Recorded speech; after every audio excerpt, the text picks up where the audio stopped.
cooked such a good dinner that my family begged me for the recipe, but when I wrote that I used beef tongue and cheeks, one of them threw up and had a breakdown because I fed her dog food. I was at the butcher looking for some cheap meat to use for tacos at my housewarming party. My wife got me an awesome new smoker and I wanted to try it out. The butcher mentioned that he had some beef tongue and beef cheeks. I went weak in the knees. I love those cuts of beef. So much flavor, and proper barbacoa is made from that. So I picked it up. I prepared it the way I was taught by my grandfather. It was awesome. Smoking it makes it so tender. I made tortillas from scratch as well.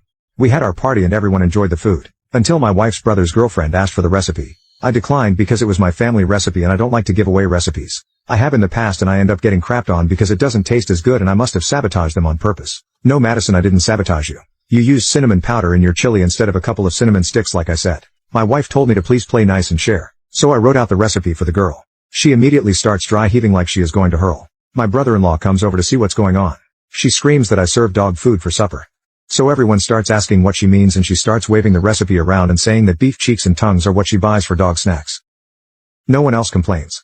They all say she is being ridiculous and that the meal was great. She is left there crying and being comforted by my brother-in-law. Now she is flaming me on Facebook, calling me names and saying that just because I ate peasant food growing up is no reason to feed it to others. I feel kind of guilty because I thought I was doing a nice thing making authentic food. But I guess I might be a jerk for serving cuts of meat that Americans don't think is fit for human consumption. Update. I posted a while ago about serving dog food to the woman my brother-in-law eventually married. Wendy hasn't changed much since then. She did shut up after she went to a few different taco places and they all told her what proper barbacoa is.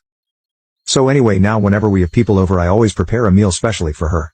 Usually just plain unseasoned meat, other than salt and pepper. I'm not a monster. Plain green salad with ranch on the side, and a plain starch like a baked potato or white rice. I do not limit her to this food. I just always have it available in case she finds something offensive about the other food I make. We recently hosted a dinner party that included my wife's brother and his wife. We also had some new friends over. Thea, the wife, asked if my sister-in-law had allergies since she was eating plain roast chicken breast with the aforementioned sides. She was worried about cross-contamination since there was a lot of other food there, I guess. Thea is a teacher and is hyper-vigilant about food allergies. This led to Wendy explaining that I use cuts of meat that she did not grow up eating and that I refuse to tell her what is in the food I make.